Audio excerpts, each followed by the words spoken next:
कल्याण डोंबिवलीकरांकरता मोठा दिलासा आहे। 27 गावांच्या विविध प्रश्नांवर खासदार श्रीकांत शिंदे यांनी कल्याण डोंबिवली महानगरपालिकेच्या आयुक्तांची भेट घेतली आहे। 499 कर्मचाऱ्यांच्या नियुक्ती संदर्भात बैठकीत निर्णय घेण्यात आला।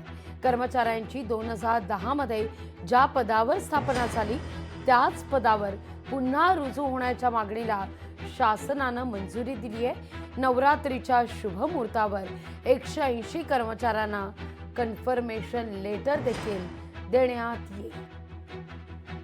शासनाच्या यूडी विभागाशी पण मी बोललो आणि त्यांना तसा अर्ज दिला। आम्ही तशी विनंती केली आहे की ज्या पदांवरती ते रुजू झाले होते त्याच पदावरती आता रुजू व्हावे। ती मागणी देखील शासनाने जे मान्य केलेली आहे।